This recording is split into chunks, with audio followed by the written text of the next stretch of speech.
The protagonist in this story follows an orb that is released to Earth by an unknown force. The orb lands on a rock, and it takes the form of a rock. Soon afterward, the area grows warmer and moss forms around it. The orb then takes the form of a moss. As days go by, snow fills the land and covers the whole area.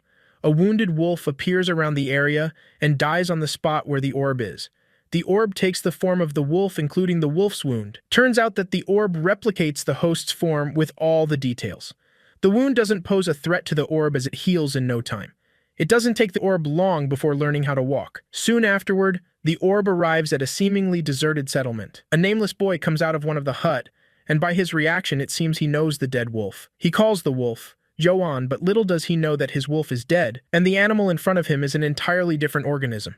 The boy takes the orb inside the hut and cares for it. The orb sleeps beside the boy on the bed that night to remain warm. The next morning, the boy reveals that he is the only one in the settlement. His family has ventured off far south in search of paradise. It is said that there are lots of food and fruits far south. The only reason he didn't go was because they told him to watch over his grandma and other old people. They have all died, and he's the only person remaining in the settlement. He is still waiting for his people to come back and take him to paradise. Later that day, the boy catches a big fish, and he cuts part of it for them to eat. He keeps the rest as a reserve. There are also dried fish on the walls that the boy has been keeping for food. The boy has the faces of all his family members on the wall inside the hut. Soon afterward, the boy decides that he will go after his family. The next morning, he packs his things and sets out on the journey to paradise. He starts heading south, and the orb accompanies him. As he moves farther south, he sees a stone that acts as a marker. Turns out that his family members left the stone as a directional guide for him or anyone planning to take the path. As days go by, the boy says he can't wait to get to paradise and be with his family. In the next scene, the ice under the boy's feet cracks and he falls inside. He comes out and thinks everything is fine until he realizes that he has injured his thigh. He doesn't pay much attention to it and continues the journey. However, he soon starts to feel the effect of the injury as it gets bigger. Later on, the boy arrives at a location that looks like a destroyed settlement. He sees one of the markers that has been crossed with an X sign. This tells him that all of his family members didn't make it past the spot. They have all died out, and this brings him to tears. He is already weak due to the effect of the wound.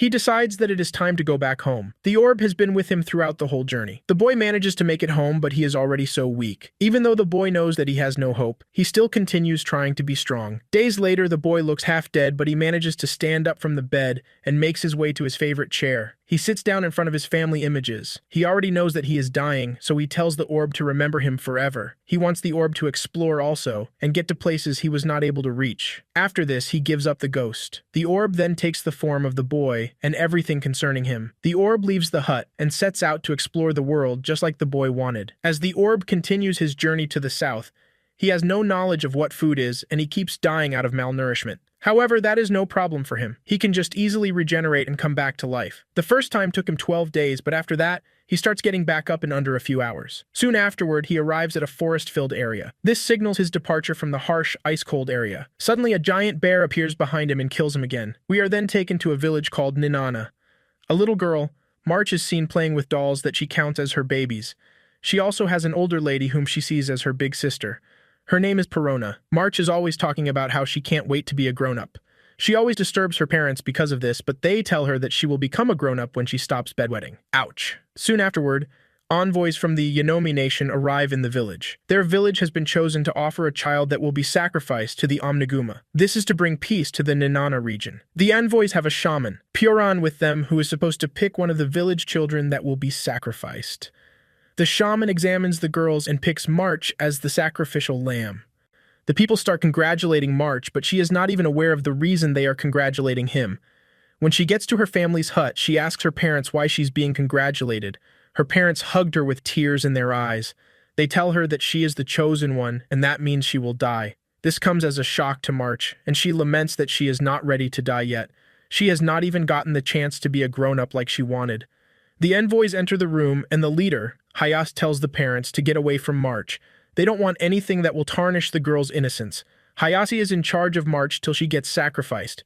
The village people start to bring gifts for March. I'm very sure that they are just happy that they are not the ones being sacrificed. March's friend Lala also brings her a beautiful hairpin. Hayase is always around March, and she doesn't even give her the space to bathe alone. On the day of her departure, March's parents send her off with tears. They haven't gone very far on the journey when the carriage is attacked by a lone person. Turns out that the attacker is Perona. March uses the opportunity to escape and run into the forest. She falls inside a pond and she almost craps her pants when she sees someone regenerating out of the water. The person in question is the orb. The guards chasing March witness this and they run out of fear. The orb leaves the pond and March follows him.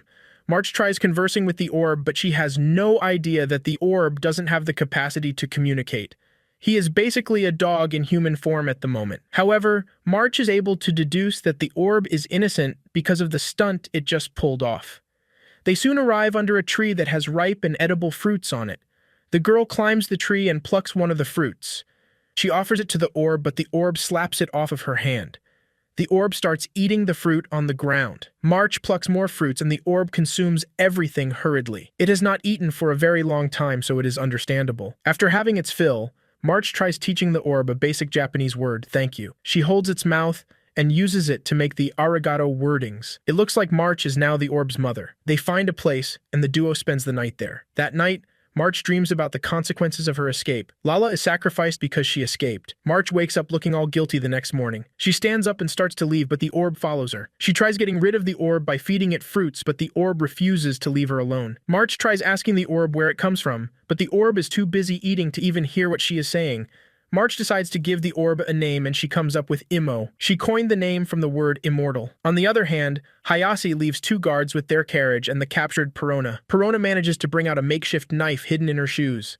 She starts cutting off her binds with the knife while the two guards are busy discussing. Suddenly, an unusually enormous bear appears from the forest and attacks the guards. The bear kills one of the guards, but the other one manages to escape. The bear comes after Perona, but she manages to cut off her binds and escape before the bear ends her.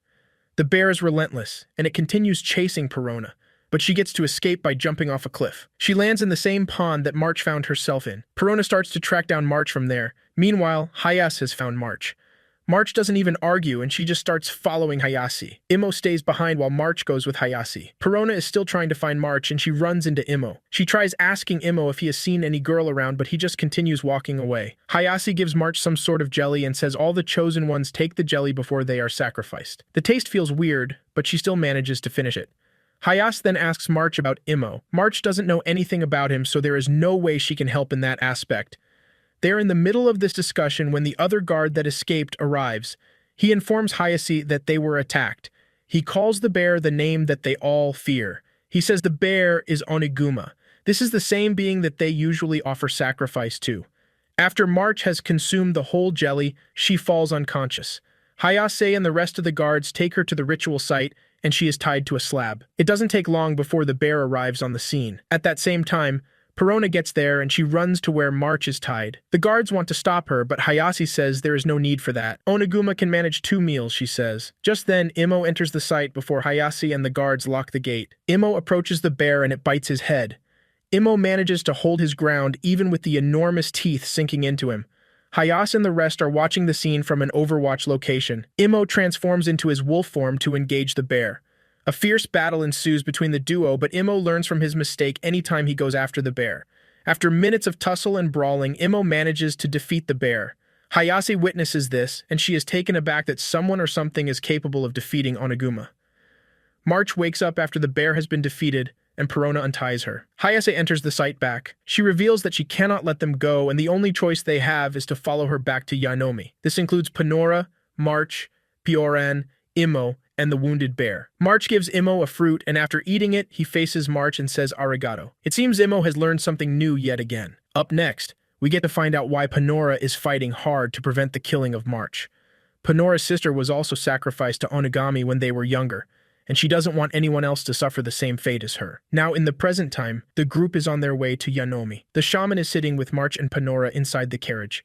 She then reveals that she is not a real shaman. She is just a criminal that Yanomi is using for their own selfish reasons. Yanomi Nation is interested in Ninana's riches. This is the reason they have involved themselves in the ritual rites. In turn, Ninana usually sends them supplies and other good things. They don't want this practice to stop so that they can continue getting everything that they get from Ninana. Panora talks about her disgust for the terrible tradition. Soon afterward, they arrive at Yanomi Nation. Hayase tells them that they can pick whatever they want and it will be paid for. March sees a man writing letters and she wants him to help her write a letter to her parents. However, she is unable to do this because she has no idea where her parents are living. Panora promises that they will come back when they find out the exact district where their village is. However, March makes a handprint on one of the papers. She says the handprint means that she is okay, and it will be sent to her parents later on. After this, they visit a ramen stall. March eats hurriedly because she is hungry already. Imo also learns how to use chopsticks during the course of the meal. They have not even finished the meal when they start feeling dizzy. Panora, March, and Imo all fall asleep, and this has been Hayasi's plan all along. Imo wakes up to find himself in a cell. Hayasi is seen telling her superiors that Imo is very special and he might be a good addition to the nation's military strength. To show them Imo's strength, Hayasi releases a criminal into his cell to try and kill him. The criminal is promised freedom if he can. The criminal pushes his spear into Imo. Imo is able to adapt to the situation and he easily eliminates the criminal. Hayasi's superiors are surprised by Imo's adaptability and regeneration abilities. During this episode, Imo is able to learn a new sentence, and that is, "It hurts." After their little experiment, Imo is taken to March's cell room. Turns out that Panora is in the cell above them. Panora tells March to gather anything useful in the room and pass it to her using the rope line. March finds an arrow and other things and passes it to Panora. Later on, Imo digs the floor and connects it to the room where they are holding the wounded bear. Hayasi finds Imo and March inside the room. She then decides to make it March's job to care for the bear. Panora already has her plan tabled out. Once they escape, she will take a souvenir from the bear and show it to her village people to convince them that the ritual is no longer needed. While cleaning the bear, March pities it. She does not see the bear as something dangerous. She believes that the bear was just misunderstood by people because of its size, and they ended up attacking it. Moments later, the bear finally passes on, and Imo already has the data stored in his system again. On the other hand, Panora has managed to escape from her cell room. She manages to get herself inside the storage room. One of the guards sees her and tries stopping her, but she easily displaces him. Panora quickly makes her way to March's cell to free her. Perona releases March from her cell. She also frees Pioran from her cell room also. Perona intends to cut some part off the bear, but March stops her. They will find other ways to convince the villagers. March, Perona, Imo, and Pioran